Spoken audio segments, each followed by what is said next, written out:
これからみんなでめちゃくちゃ踊って騒ごう騒ごう。Headbanger. De Gai Savoir. Une émission de Raphaël Antoven avec Paola Rehman. À la technique, Éric Boisset. Et à la réalisation, évidemment, François Connac. Give me some new shit. Give me some new shit. Give me some new shit. Mississippi putting La vie ne se soucie pas de nos préférences. Quand elle les comble, ce n'est que par hasard. Mais il arrive aussi que par un accident stupide, une fin prématurée nous prive soudain d'en finir avec ce que nous faisions. Comme on jette l'ancre tout en hissant les voiles, comme on perd les ailes à l'heure de s'envoler. my style. People sing around. Now Le premier homme, d'Albert Camus, n'est pas encore un livre. C'est un début. C'est une esquisse, c'est-à-dire l'essentiel. Le récit d'une enfance est l'enfance d'un récit figé dans leur envol, réduit en fragments par un accident de voiture sur la route de Sens, un comble, et dont il ne reste que quelques pistes et un texte magnifique que la vie réduit à demeurer le grand livre à venir. get your freak on. Who's that bitch? Bonjour Raphaël. Bonjour Paola. Aidez-moi, ma femme va avoir un enfant, on doit accoucher tout de suite. Et alors? Il est où le problème? Il y a un docteur dans le coin. Les docteurs connaissent rien. Il y a des femmes pour ça. Aïcha? Adila? Adela? Zora?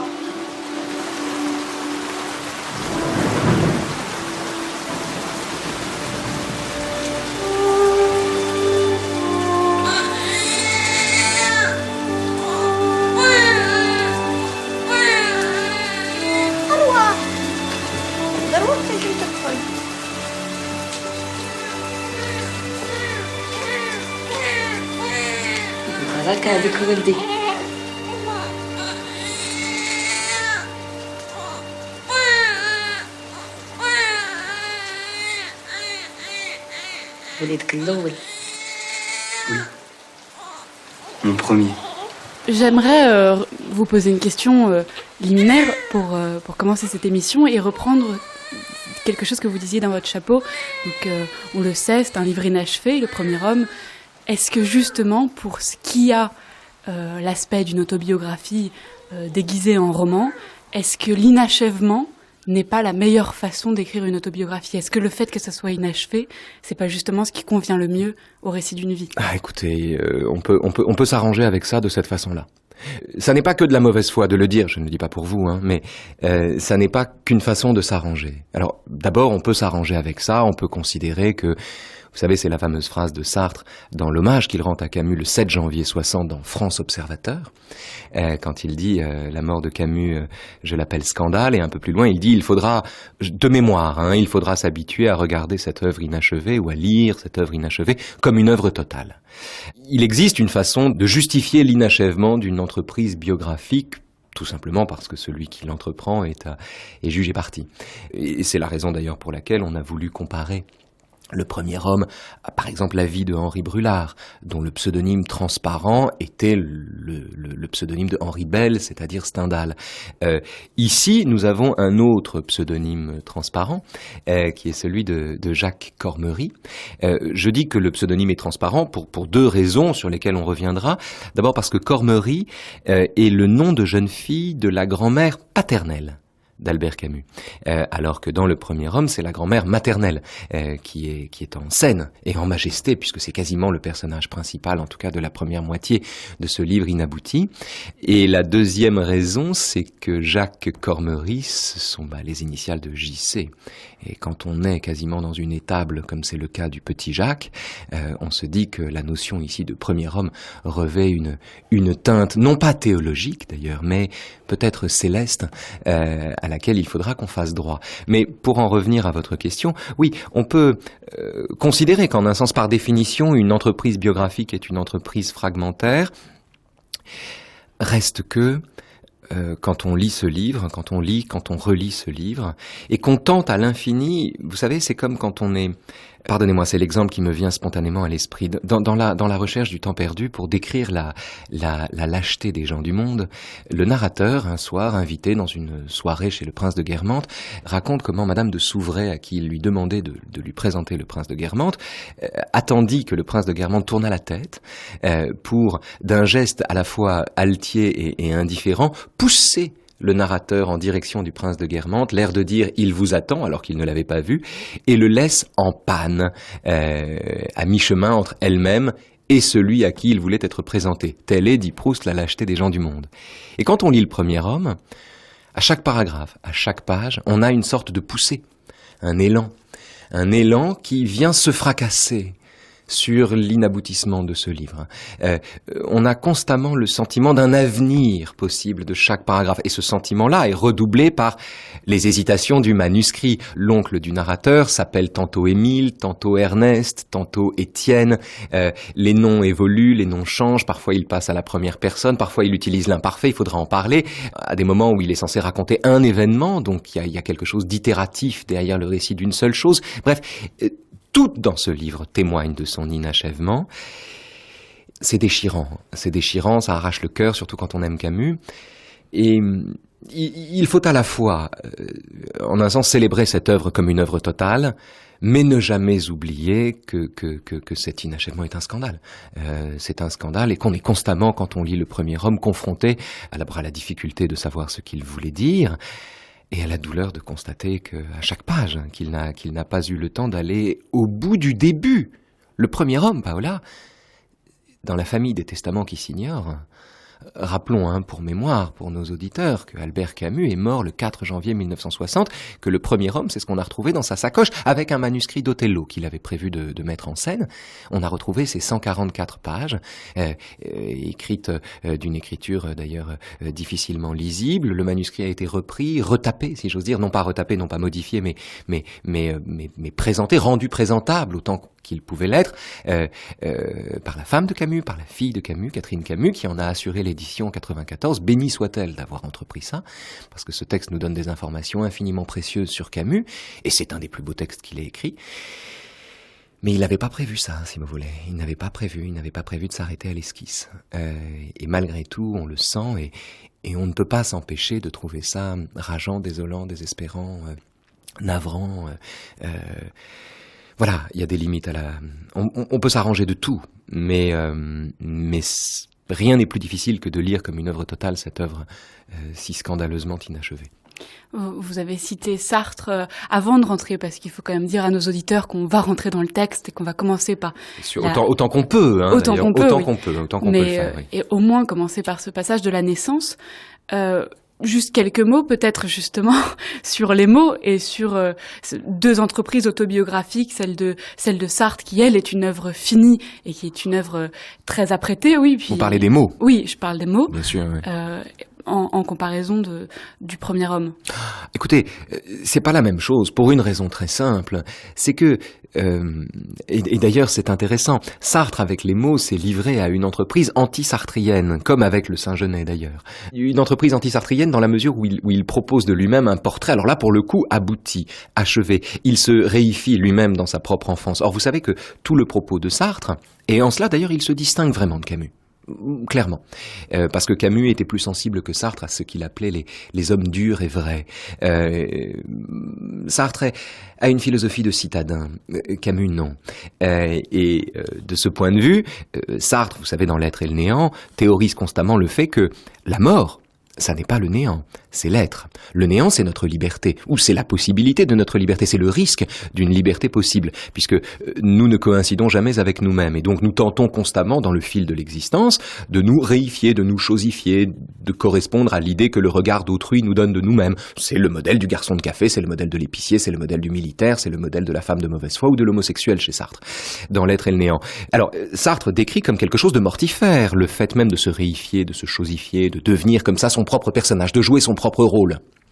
Comme disait Guitry à Jacqueline de Lubac, « Chérie, je me demande si tu joues pas un trop grand rôle dans ta vie. » Bien, d'une certaine façon, les personnages que Sartre décrit dans L'être et le néant jouent un trop grand rôle dans leur vie puisqu'ils se prennent pour eux-mêmes. Camus a une autre façon d'exercer le métier d'acteur ou le métier d'homme, puisque pour lui c'est quasiment synonyme en vérité. Et chez Camus, philosophe qui ne répugne pas à la complétude des êtres, c'est-à-dire à décrire les êtres comme des entités pleines, complètes, et de façon, et d'une certaine manière immuable. Sa mère est un être immuable, elle reste assise indéfiniment sur la même chaise, elle regarde la même rue toute sa vie. Donc il ne répugne pas à l'immobilité de ces êtres qui rendaient Sartre un peu fou, qui l'énervait prodigieusement.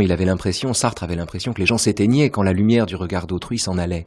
Camus supporte ça, endure ça mieux. Alors donc, le paradoxe, c'est que le philosophe de l'inachèvement de l'individu dans le temps de la vie, c'est-à-dire le philosophe de la temporalité de l'individu, qui fait qu'il ne peut jamais se saisir lui-même, et qu'il ne le fait que par des tentatives où il usurpe au fond le titre d'identité, c'est-à-dire Jean-Paul Sartre, le philosophe qui pense ça, écrit avec les mots un livre parfaitement abouti, un diamant fini.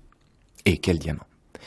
Camus, qui ne répugne pas à décrire les êtres tels qu'ils sont, et non pas seulement tels qu'ils deviennent, qui ne répugne pas à faire cela, au contraire, qui excelle même à le faire, et lui contraint donc par les circonstances de livrer un livre inachevé, de sorte que le premier homme est l'œuvre inachevée d'un homme qui ne répugne pas à la plénitude, alors que Les Mots, c'est le livre parfaitement abouti d'un homme qui théorise l'inachèvement constitutif de l'existence. Là, il y a une opposition, il y a un chiasme, Sartre-Camus. C'est pas seulement un parallélisme, c'est une opposition frontale dans ces deux modalités de l'autobiographie. Et alors, pardon, juste un point quand même pour caractériser, essayer de saisir la singularité du premier homme. Je crois qu'il y a un autre ouvrage dont il faut le distinguer. On a parlé des souvenirs d'égotisme. Ce sont les rêveries du promeneur solitaire.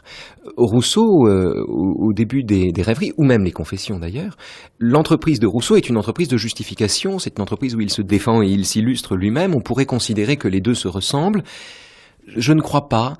Il n'y a pas chez Camus l'ambition de tailler des costards à tous les gens qui lui ont pourri l'existence. Alors qu'il y a chez Rousseau l'envie de se venger. Et c'est un livre pour ceux qui l'aiment. C'est un livre où il donne la parole. Au fond, je vais parler des gens que j'aime. C'est tout. Et de ce point de vue, l'ouvrage dont il se rapproche le plus, c'est La recherche du temps perdu. D'abord, c'est une recherche du temps perdu avec des modalités tout à fait spécifiques, Camus fait grand cas de l'oubli et des terres où l'oubli est là. Il remplace constamment la mémoire possible de sa mère par le silence effectif de sa mère. Donc, il y a des modalités de rapport à la mémoire qui sont très différentes. Mais enfin, voyez cette famille, les mots, les confessions, les rêveries du promeneur solitaire, les souvenirs d'égotisme, la recherche du temps perdu. On est là, avec le premier homme. On est dans cette famille-là, avec une nuance d'abord qui vient de l'inachèvement et qui vient aussi du fait, à mon avis, que chez Camus, il ne s'agit pas d'une entreprise de justification, mais davantage d'une célébration de l'existence. C'est une célébration, ça reste une célébration. C'est une célébration fracassée, mais c'est une célébration dont l'inachèvement, pour le coup, ne nuit pas à l'élan qu'elle donne à son lecteur et à la façon dont ce livre modifie le regard. La recherche du temps perdu modifie le regard en rendant attentif aux détails qu'on négligeait. Le premier homme modifie le regard en invitant à bénir tous les moments d'une insignifiante petite vie. Vous savez, c'est la fin de American Beauty. Le type est mort et son dernier souhait, son dernier vœu posthume, c'est de pouvoir bénir tous les moments de son insignifiante petite vie. Il y a quelque chose de cet effet-là, je trouve, dans le premier homme, bénir tous les moments d'une insignifiante petite vie. Si on peut dire que le premier homme est en quelque sorte un livre orphelin dont l'auteur est mort en couche, d'une certaine manière, et l'auteur lui-même orphelin du père, et ça nous ramène, on peut distinction parallèle avec Sartre, qui lui aussi est orphelin d'un père, dans Les Mots, et même si le rapport est très différent, ça nous amène quand même à parler de cette naissance, ce premier chapitre dans le premier roman. Alors, on va parler de la naissance, et peut-être en amont même de la naissance, il y a deux éléments, je crois, dans le premier chapitre. Il y a la naissance, la nativité. Qu'est la naissance? La nativité, on va voir comment ça se passe, mais c'est la nativité, c'est la naissance du Christ, hein. C'est le Christ que nous méritons, mais c'est la naissance du Christ. Il y a quelque chose de cet ordre-là. Et il le fait sans vanité. On va y venir. Mais peut-être en amont de cela, un peu plus tard dans la structure du roman, mais en amont de la naissance elle-même. Peut-être, oui, on pourrait commencer directement par la mort du père. Par la mort du père. Par la mort du père. Après tout. Et qui est un personnage magnifique dans le premier homme. magnifique. Et pourtant, la première scène, il l'a décrit avant la naissance de Jacques. Hein. Ce personnage magnifique est, par sa propre mort, à l'origine d'une révélation considérable pour Camus, pour l'œuvre de Camus. Avant de donner à entendre le texte où Jacques Cormery, le texte un peu long d'ailleurs, je le dis à nos auditeurs, mais vous allez voir, chers auditeurs, vous allez entendre, vous n'allez pas sentir le temps passer. Mais un tout petit point, peut-être en a-t-on déjà parlé, très rapidement Paola. Vous savez, le XXe siècle français, le XXe siècle intellectuel français se partage entre plusieurs figures. Mettons qu'il y ait 3 figures cardinales de l'intelligentsia française, Raymond Aron, Jean-Paul Sartre, Albert Camus. Ils ont tous les 3 un rapport tout à fait différent à leur propre paternité.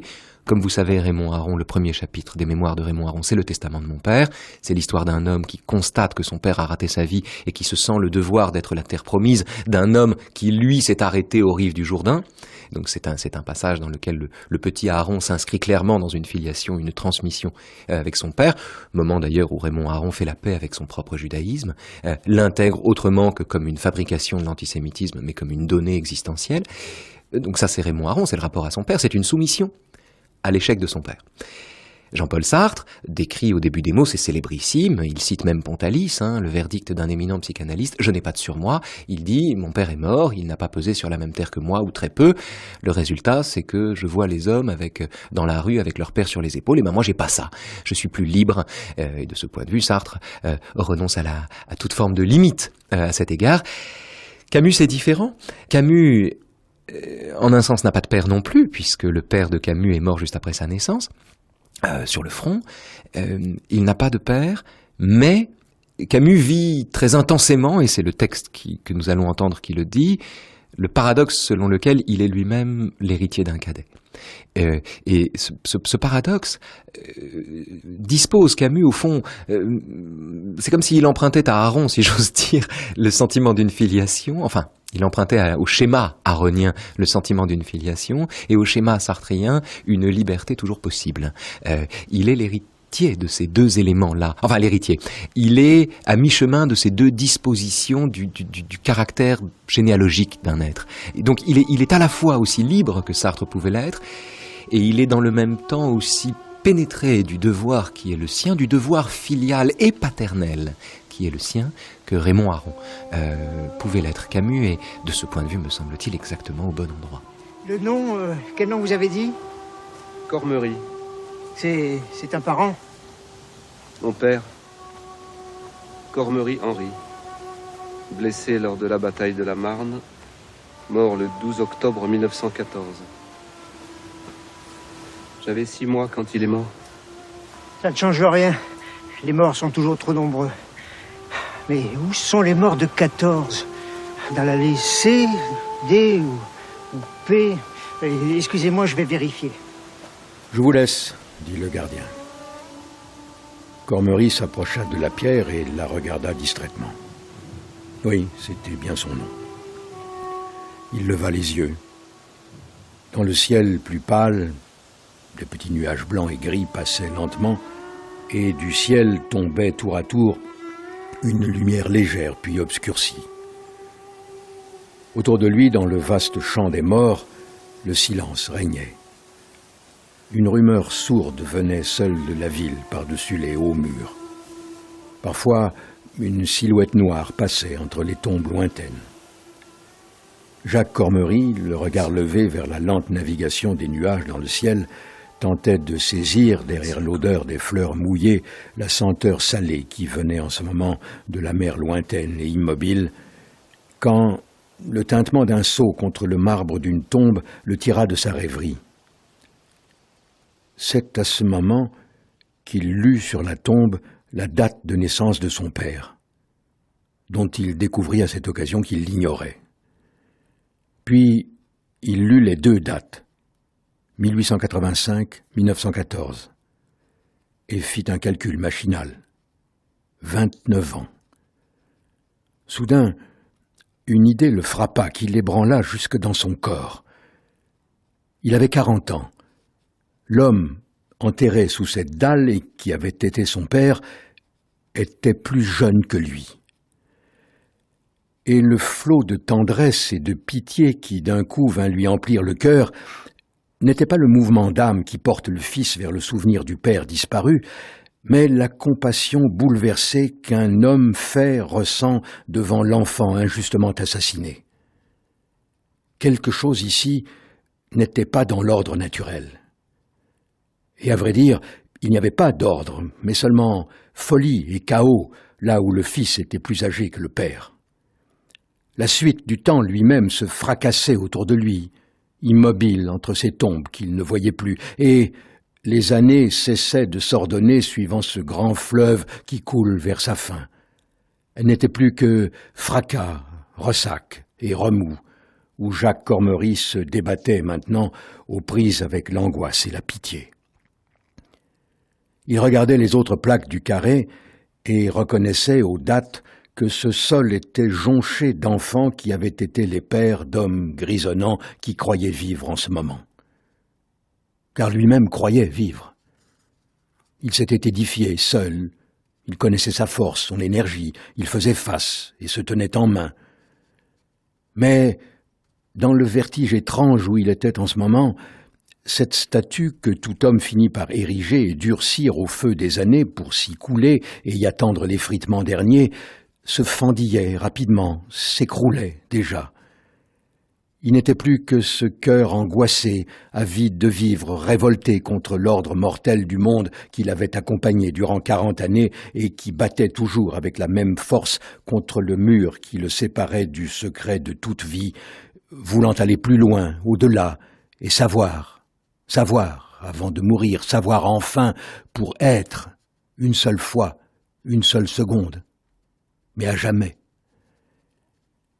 Il revoyait sa vie folle, courageuse, lâche, obstinée, et toujours tendue vers ce but dont il ignorait tout. Et en vérité, elle s'était tout entière passée sans qu'il ait essayé d'imaginer ce que pouvait être un homme qui lui avait donné justement cette vie pour aller mourir aussitôt sur une terre inconnue de l'autre côté des mers. À 29 ans, lui-même, n'était-il pas fragile, souffrant, tendu, volontaire, sensuel, rêveur, cynique et courageux? Oui, il était tout cela, et bien d'autres choses encore. Il avait été vivant, un homme, enfin. Et pourtant, il n'avait jamais pensé à l'homme qui dormait là comme à un être vivant, mais comme à un inconnu qui était passé autrefois sur la terre où il était né, dont sa mère lui disait qu'il lui ressemblait et qui était mort au champ d'honneur.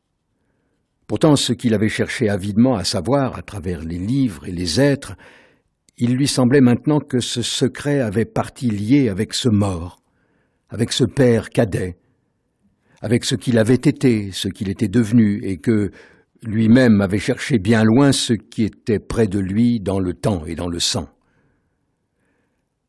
À vrai dire, il n'avait pas été aidé.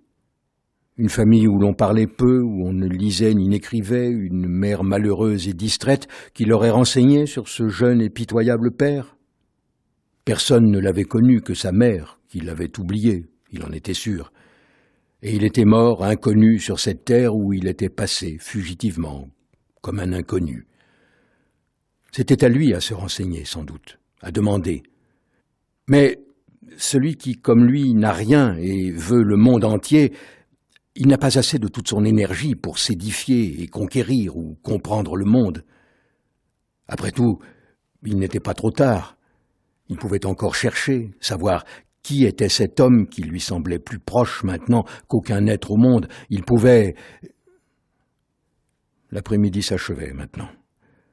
Le bruit d'une jupe près de lui, une ombre noire, le ramena au paysage de tombes et de ciel qui l'entourait. Il fallait partir. Il n'avait plus rien à faire ici. Mais il ne pouvait se détacher de ce nom, de ces dates. Il n'y avait plus sous cette dalle que cendres et poussière, mais pour lui son père était de nouveau vivant, d'une étrange vie taciturne, et il lui semblait qu'il allait le délaisser de nouveau, le laisser poursuivre, cette nuit encore, l'interminable solitude où on l'avait jeté puis abandonné. Le ciel désert résonna d'une brusque et forte détonation. Un avion invisible, venait de dépasser le mur du son. Tournant le dos à la tombe, Jacques Cormery abandonna son père. Vous savez, Raphaël, en écoutant Georges lire ce texte, déjà j'ai été très émue. Et puis il y a tellement de choses, donc je me dis que c'est fou, on va pas en sortir de ce texte. La pendant différence, l'émission. c'est fou quand même d'ailleurs, la différence entre le fait de le lire en silence et le fait de le lire à haute voix. C'est un des mystères de ce livre, dont les senteurs, les odeurs sont très importantes dans le premier homme, dont les senteurs, les odeurs, les atmosphères, etc., sont d'autant plus palpables qu'elles sont lues à haute voix. Bizarrement, ce livre gagne à être lu à haute voix. L'étranger n'en a pas besoin. Noce n'en a pas besoin. C'est magnifique, hein, c'est un bonheur de l'entendre. Mais ils n'en ont pas besoin. Ce livre en a besoin. La haute voix est importante, en particulier quand c'est la voix de Georges. Oui, Paola, pardon. Et oui, et ce passage, on en a presque envie d'en faire vous savez, comme d'une façon presque scolaire, une étude linéaire. Oui. Et je pense que ça s'impose parce que ça va nous permettre je pense, qu'à partir de certains passages dans ce texte, dans ce texte de 4 pages, mais relativement court, d'infiltrer tout le reste du roman. À peu près. Tout y est. Beaucoup de choses y sont. Pour donner un exemple, alors les choses y sont sous une forme infiniment délicate et rapide, puisque c'est une narration. Rapide, comme le passage des nuages, en fait. Le passage des nuages. Qui est inscrit dès le début du roman et qu'on retrouve ici. Il est palpable. Le passage des nuages est là. Et le ciel, pourtant peuplé de nuages, est dit désert. C'est le désert du ciel. Vous vous souvenez, Paola, que pour Camus, l'idée même de désert est essentielle, dans la mesure où le désert, d'abord c'est le titre de la 4e nouvelle des Noces, le désert, or paradoxalement quand il parle du désert c'est de Florence qu'il parle, pourquoi va-t-il chercher le désert dans une ville ? Parce que le désert est une affaire intime. Le désert est une conscience du silence, chez Camus. Le désert n'est pas tant un élément de décor que la métaphore d'un silence assumé par celui qui l'éprouve. C'est en cela qu'il faut entendre ce ciel désert dont il parle. Et c'est en cela d'ailleurs aussi que on peut comprendre que chez Camus, le désert n'est pas facile. Pourquoi le désert n'est pas facile ? Parce qu'il n'est pas donné à tout le monde. En fait, il n'est donné à personne, quasiment personne, à moins d'être un sage, d'abjurer tout ce qui donne à un individu le sentiment qu'il est une fin en soi, qu'il est l'origine de ses actes, que les petits événements de sa vie ont de l'importance, d'abjurer tout ce qui, en chacun de nous, refuse de se dissoudre dans les éléments de la nature, refuse d'adhérer pleinement corps et âme et corps, c'est la même chose, à la nature vibrante. Si le désert n'est pas facile, c'est qu'il n'est pas facile de renoncer à ce qui, en nous, compose une limite au sens péjoratif du terme. Camus fait grand cas de la limite en un sens moral. Le premier homme décrit l'émergence de la morale en lui, à travers les terrains de foot et les combats à l'école, et les bagarres à l'école, les donnades, comme il dit. Mais la notion de désert est ici cruciale dans la mesure où elle désigne le cœur d'un homme.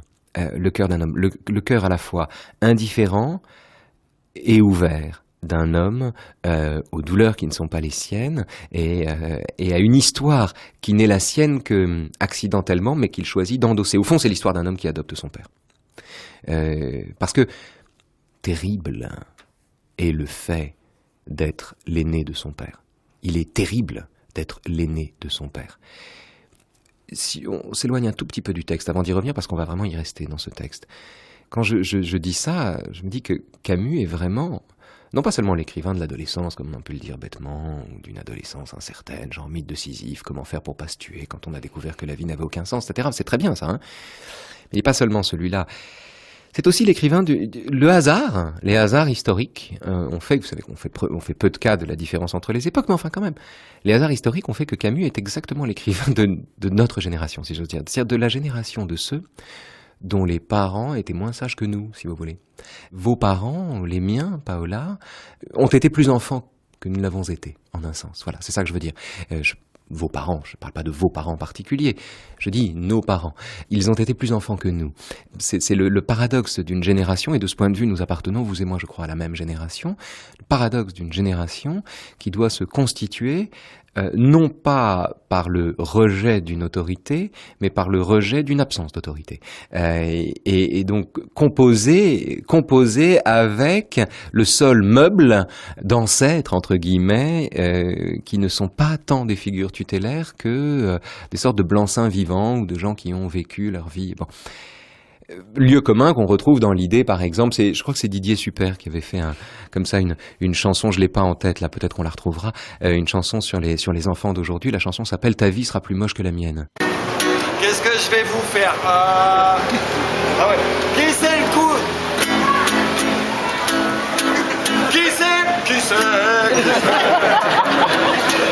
Qui c'est le couillon de barbu qui a mis sa grosse ceinture pour aller se faire exploser bénévolement sur un tas de juifs. Et maintenant qu'il est au ciel, il est dans l'embarras. Il trouve pas son lot de pucelle marqué en gros sur le contrat. Et tu crois pas que si vraiment c'était un super plan, tous tes autres copains barbus, ils se seraient jetés dessus avant. Et puis là, voilà le couillon de curé qui pourrait être bien vu par Jésus ne s'est jamais servi de sa bite, à part sur 2-3 petites. Et maintenant qu'il est au ciel, et ben lui aussi il est déçu.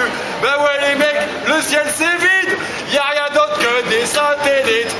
Merci, bonsoir. Effectivement, voilà, nous sommes une génération dont la vie sera vraisemblablement plus moche que la précédente. Camus est un interlocuteur idéal pour une génération de cette nature, c'est-à-dire il est l'interlocuteur idéal d'enfants qui sont plus âgés, plus raisonnables, plus responsables, plus grands, plus ennuyeux aussi que leurs parents. Et là, on est de ce point de vue, alors pour le coup, je déteste ce mot, mais on est vraiment pleinement dans l'actualité de Camus. Bah, écoutez, moi, c'est pas ce que ça m'a évoqué. Ça m'a évoqué une référence poétique. Vous savez, ce poème assez énigmatique, assez mystérieux d'Apollinaire, L'école chic. Allez-y, parce que je l'ai plus en tête. Là. Je ne le connais pas par cœur, même si j'ai dû un jour le connaître par cœur. Mais ce vers mystérieux où il parle d'école chic et il dit « Ces fleurs qui sont comme les mères filles de leurs filles ». C'est magnifique. Et je trouvais que ça résonnait avec ce père cadet. Ça résonne et ça dissonne parce que c'est un fils et son père. Et c'est très différent dans l'esprit de Camus. N'en déplaise aux partisans de l'indifférenciation des sexes.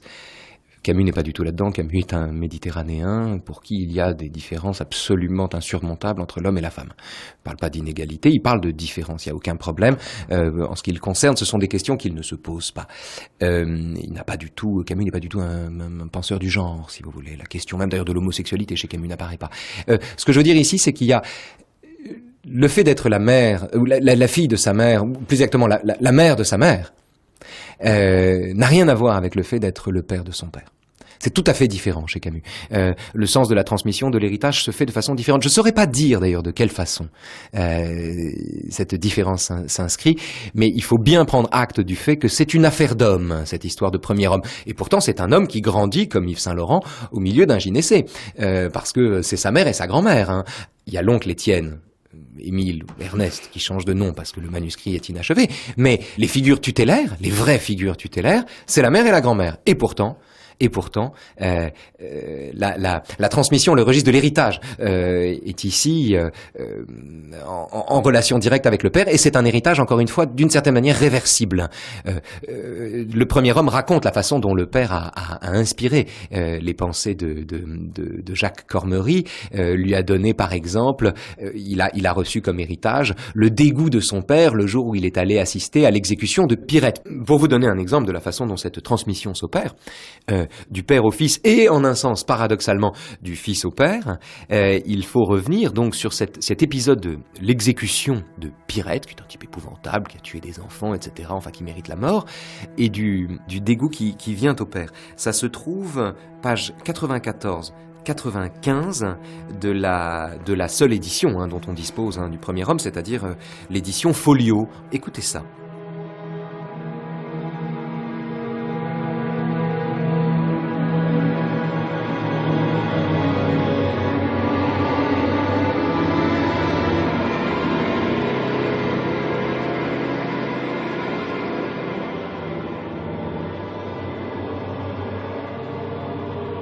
Pirette était ouvrier agricole dans une ferme du Sahel, assez près d'Alger.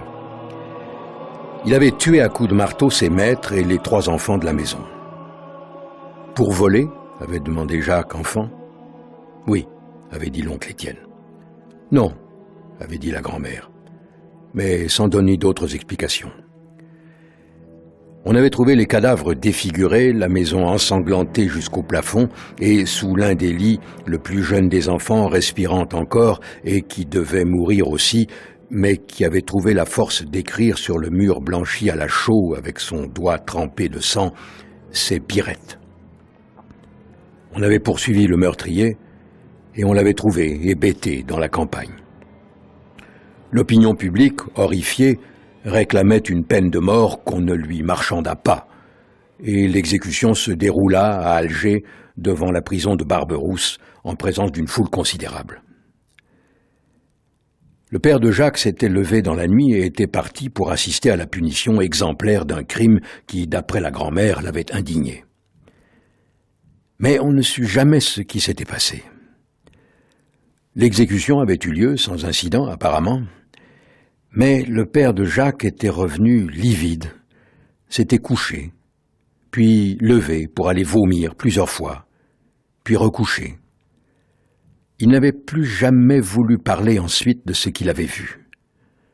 Et le soir où il entendit ce récit, Jacques lui-même, étendu au bord du lit pour éviter de toucher son frère avec qui il couchait, ramassé sur lui-même, ravalait une nausée d'horreur en ressassant les détails qu'on lui avait racontés et ceux qu'il imaginait. Et sa vie durant, ces images l'avaient poursuivi jusque dans ces nuits où, de loin en loin, mais régulièrement, revenait un cauchemar privilégié, varié dans ses formes, mais dont le thème était unique. On venait le chercher, lui, Jacques, pour l'exécuter.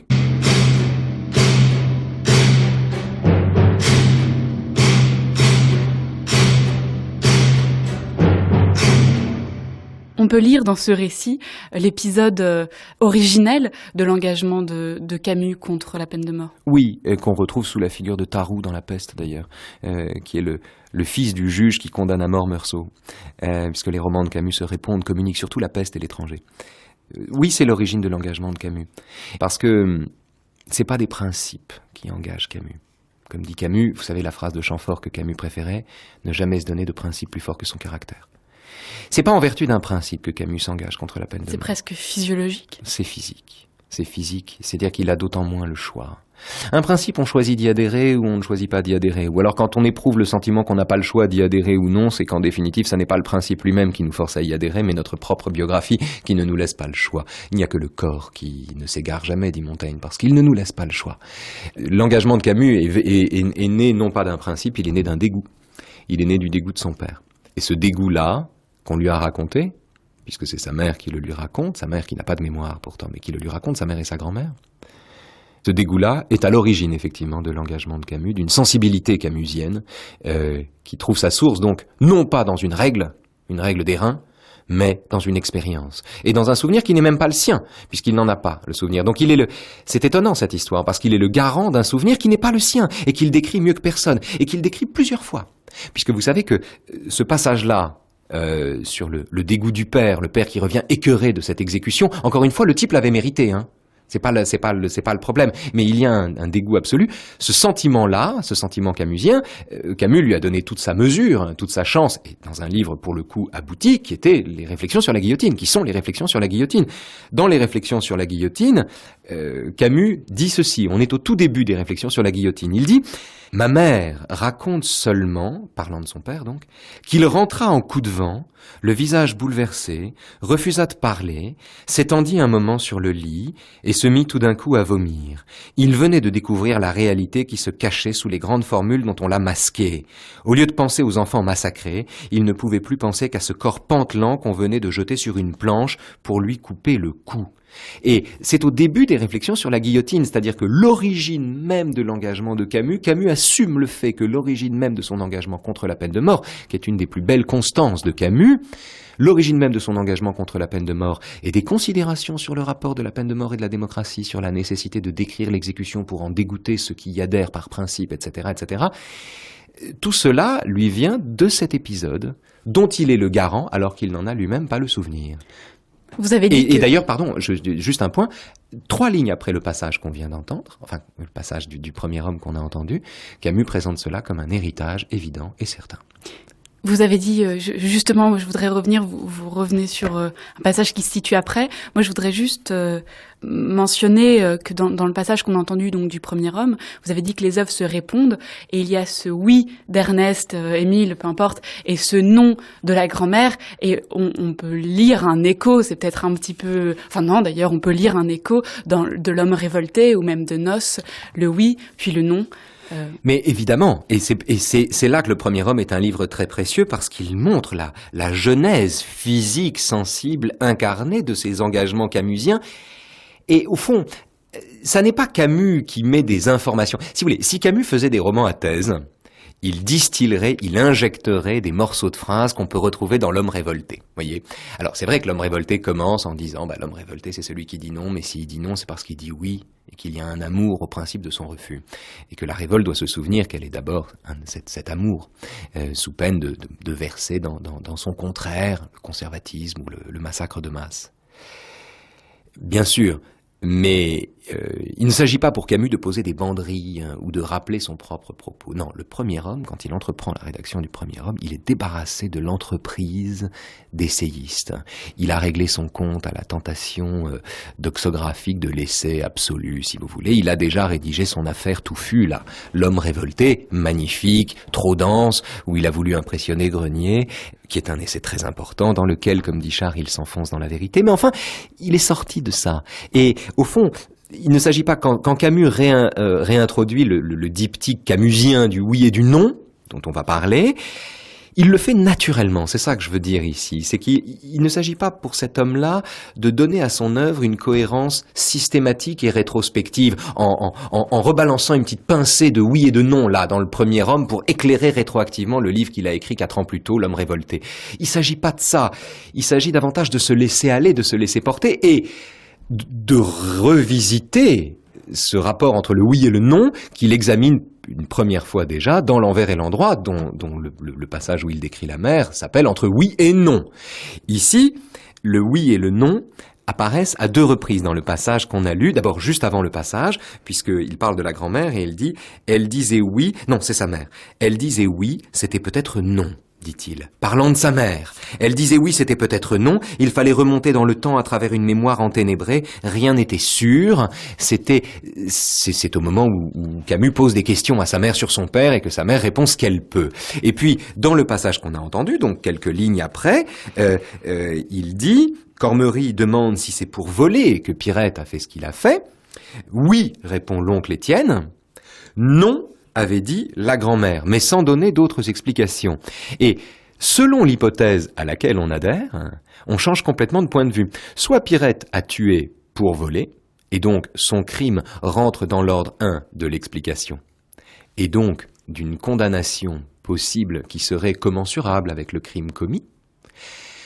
Soit ça n'est pas pour voler, mais pour le plaisir de tuer, et au fond le vol éventuel de Pirette n'est que l'alibi de l'assassinat qui est le sien, et à ce moment-là on bascule dans un ordre qui est celui de l'inexplicable et de la liberté, l'ordre augustinien du mal pour le mal, tel qu'Augustin le décrit au chapitre 2 des Confessions, quand il parle du vol de poires, qu'il n'a pas volé pour les manger, qu'il n'a pas volé pour les vendre, parce qu'elles étaient pas mûres et elles étaient pas bonnes à vendre, il les a volées pour les voler. Il a aimé le larcin pour lui-même. C'est la possibilité même du mal pour le mal qui est en jeu. Et donc derrière ce débat du oui et du non, il y a à la fois une résurrection de la problématique camusienne qui veut qu'au fond, dans l'existence, le fait même d'exister impose pour bien vivre ou pour trouver la vie bonne au sens antique du terme d'être un esprit affirmateur et d'être dans le oui plutôt que dans le non et de se souvenir que nos indignations même nous sont dictées par un amour.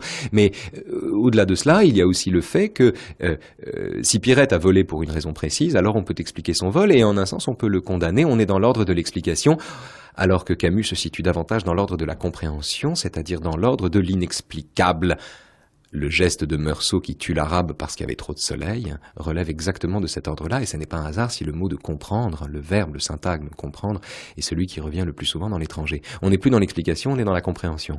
Donc vous voyez, l'utilisation du oui et du non chez Camus est ici à double entrée. C'est à la fois une résurrection de la révolte, et l'idée même de révolte est très présente dans Le Premier Homme, notamment quand Camus refuse que sa grand-mère le frappe, ne se laisse pas faire, c'est un passage qu'on examinera peut-être, et à un moment il dit non, il veut pas, il dit non, et tout ce qui précède donne à entendre qu'il dit non sans se plaindre, qu'il dit non, non pas parce qu'il...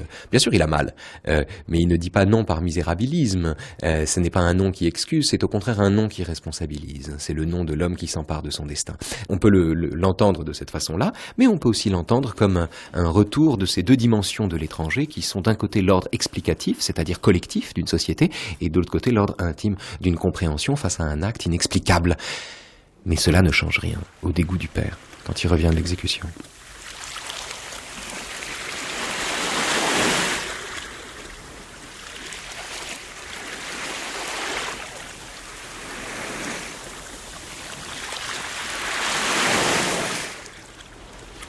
Vous écoutez Le Gai Savoir, une émission de Raphaël Antoven et Paola Riemann, et nous vous parlons du Premier Homme.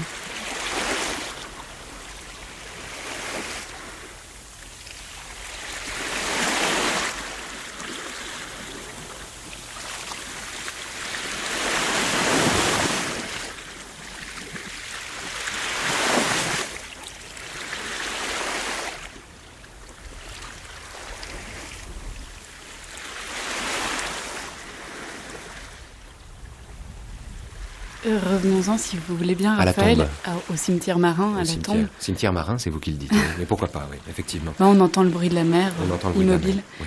Et cette scène, du coup, d'intimité, si on peut dire d'intimité avec un mort, Oui. est-ce qu'on peut parler d'intimité avec un mort et qui, justement, différencierait, puisqu'on parle beaucoup de l'étranger dans cette émission, la scène où l'étranger, Meursault, veille sa mère morte, mais où justement il ne se passe rien entre le cadavre et lui. Dans l'asile de Marengo, dans l'étranger, Meursault, qui prend un café au lait et fume une cigarette, ce qui lui sera chèrement reproché plus tard, au moment du procès, devant le cadavre de sa mère, veille une tombe, veille un cadavre, qui ne lui dit rien, au fond. La tristesse qui est la sienne n'est pas dissible, et elle ne s'exprime pas à travers des larmes. Il y a d'ailleurs dans Le Premier Homme des tas de passages où le jeune Cormery prend des coups sur la tête et ne pleure pas. Quand il se fait gifler par le curé, il ne pleure pas. Quand il se fait battre par la grand-mère, il ne pleure pas. C'est un enfant sans larmes. C'est un enfant sans larmes. Ce qui ne veut pas dire qu'il ne sent rien. Mais ça donne un sens à l'absence de larmes chez Camus. Ça veut dire qu'il se plaint pas. Ça veut dire qu'il se plaint pas parce qu'il est né dans une misère que le soleil a préservée de l'envie. Il est sauvé de la plainte par le soleil, qui pourtant est un soleil féroce, est un soleil atroce parfois, mais il est sauvé de la plainte par le soleil. J'en reviens à la comparaison que vous proposez, Paola. Souvenez-vous, dans l'asile de Marengo, quand Meursault est devant le cadavre de sa mère, les petits vieux de l'asile arrivent, ils font des bruits avec leur bouche, ils ont leur visage tout chiffonné, ils se demandent comment un visage peut être aussi plissé. Et il a l'impression, un instant, l'impression étrange que ces gens-là sont là pour le juger. Et on a un premier tribunal dans l'étranger, avant le vrai tribunal, celui qui le condamnera à mort. C'est tout à fait différent ici, tout à fait différent. D'abord, il n'y a pas le cadavre. Il n'y a pas le cadavre. Il y a un homme qui n'est pas Meursault, c'est Cormery, qui fait l'apprentissage du réel, l'apprentissage du silence, l'apprentissage de la mort, l'apprentissage de la responsabilité, et qui fait une trouvaille extraordinaire. La trouvaille de la nécessité d'agir, et du fait que notre liberté repose sur cette nécessité, paradoxalement, dans un monde qui pourtant ne nous promet que la mort et d'une nécessité qui lui vient du commandement tacite ou silencieux d'un homme qui gît 6 pieds sous terre et qui est mort quasiment avant sa naissance et dont l'existence est en elle-même une sorte de commandement. Et c'est à dessein d'ailleurs que j'emploie ce dessein. C'est pas l'étape de la loi, c'est la tombe de la loi chez Camus. Non pas au sens où la loi y meurt, mais au sens où la loi s'y découvre, la loi s'y laisse entendre. Il y a beaucoup d'indices dans cette... Alors, à partir du moment, si vous voulez, où on comprend ce dispositif camusien et les leçons qu'il reçoit d'un mort, ce dialogue qu'il noue avec un mort, à partir du moment où on comprend ça, on peut comprendre aussi pourquoi dans ce passage, pourtant inachevé, les points de suspension, on ne sait pas si c'était des phrases qui voulaient finir ou si c'était juste des points de suspension, ou si ce sont juste des points de suspension. On comprend pour quelle raison Camus a injecté tous les éléments de sa propre pensée ou narration, je ne sais pas comment le dire ici. Quelques exemples. Il parle d'une lumière légère puis obscurcie. Ça, c'est la thématique apollinienne camusienne classique. Apollon, vous savez, c'est le dieu soleil, mais c'est celui qui, dans l'Iliade, surgit pareil à la nuit. De sorte que il n'y a pas... Tout l'objet de Camus étant d'élucider les conditions d'émergence de la révolte en lui, d'élucider, c'est-à-dire d'apporter la lumière sur cette révolte qu'il porte en lui. Élucider, c'est jeter sur les éléments de révolte une lumière si crue qu'elle n'en dissipe pas les ombres. À la façon de Nietzsche qui veut une musique assez gaie pour ne pas chasser les idées noires. C'est toujours la même affaire. Donc, élucider les conditions de la morale en lui, pour le faire, il a besoin de ce clair-obscur apollinien. C'est pour ça qu'il parle d'une lumière légère puis obscurcie, autour de laquelle, dans le vaste champ des morts, le silence régnait. Par silence, il faut évidemment ici entendre un silence ontologique. Le silence, ça n'est pas seulement le silence de la nature, ça n'est pas seulement le silence des morts, ça n'est pas seulement l'absence de parole, c'est tout ça à la fois. Et c'est surtout ce que nous dit le silence. Ce que Camus entend par silence, c'est la leçon qu'il retire du silence. Que faire de ce ciel désert? Que faire de ce monde silencieux?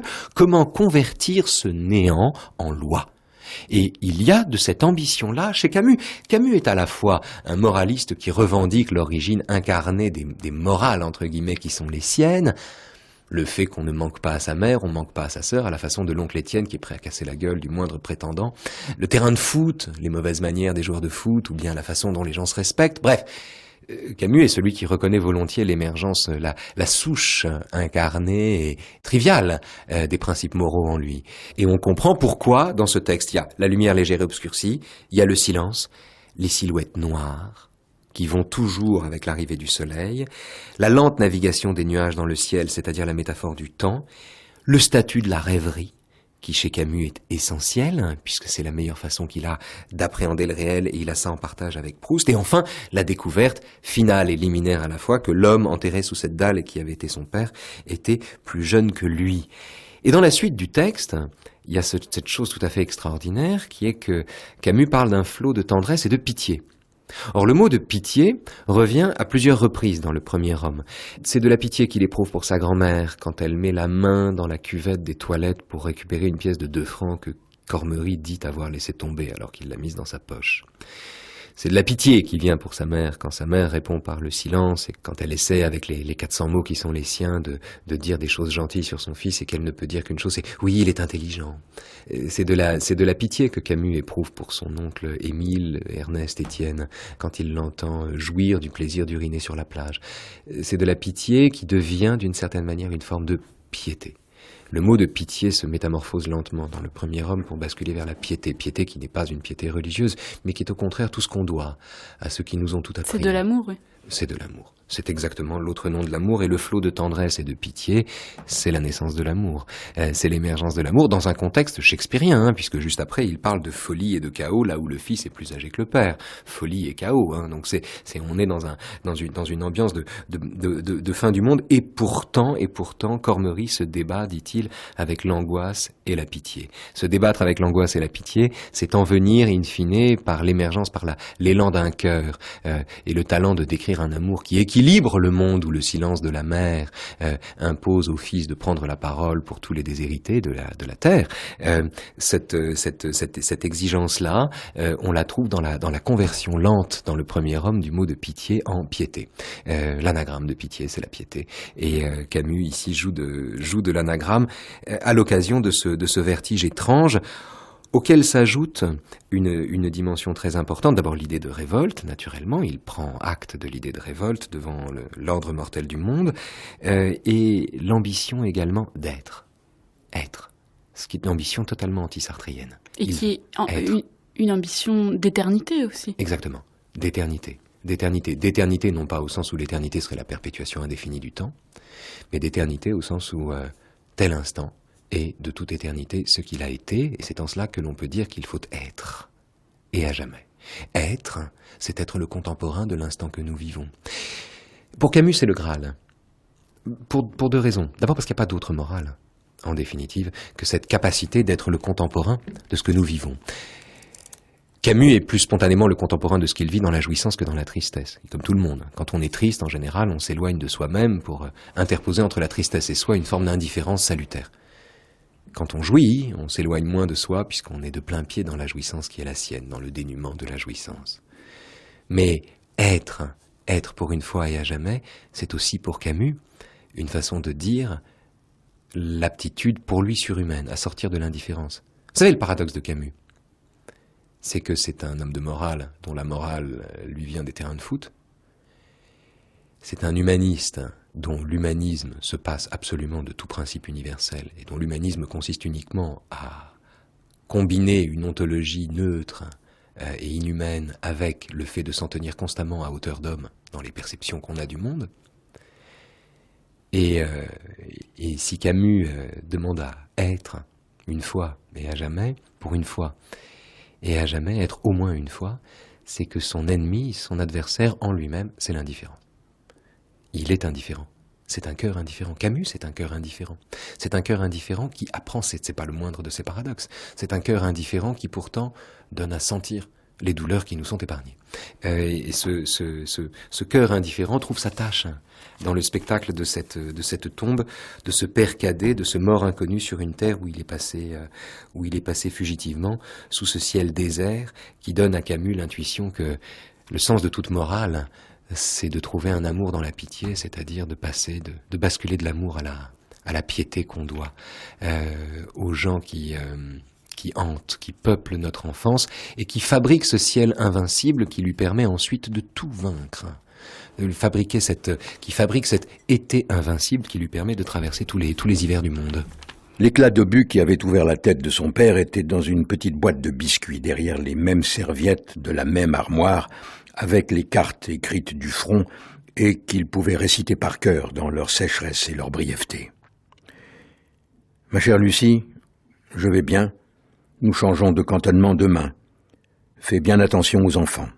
Je t'embrasse, ton mari. » Oui, au fond de la même nuit où il était né au cours de ce déménagement, émigrant, enfant d'émigrants, l'Europe accordait déjà ses canons qui devaient éclater tous ensemble quelques mois après, chassant les cormeries de Saint-Apôtre, lui vers son corps d'armée à Alger, elle vers le petit appartement de sa mère dans le faubourg misérable, portant dans ses bras l'enfant gonflé des piqûres de la seibouze.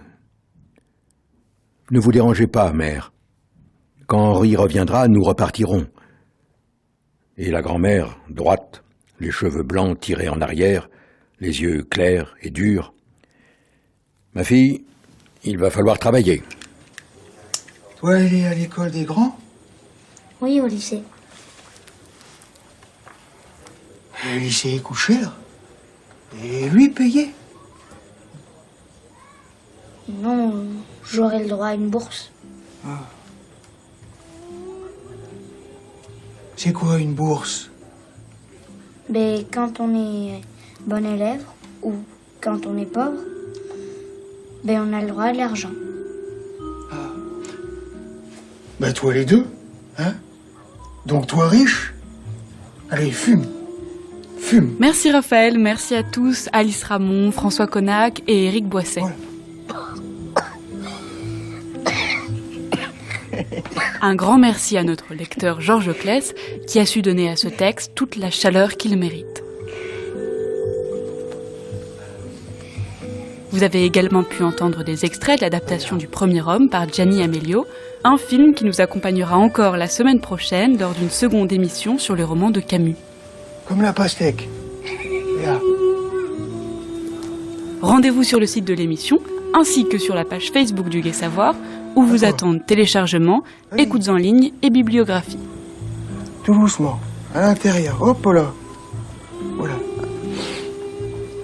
Allez, recrache. Voilà.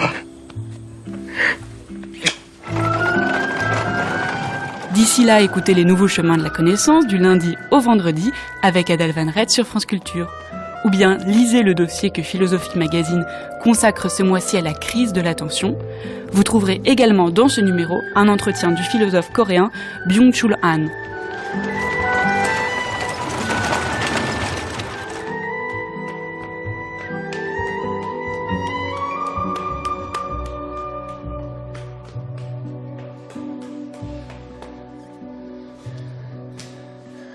17h sur France Culture, tout de suite l'Atelier du Pouvoir, Thomas Wider, Vincent Martineau.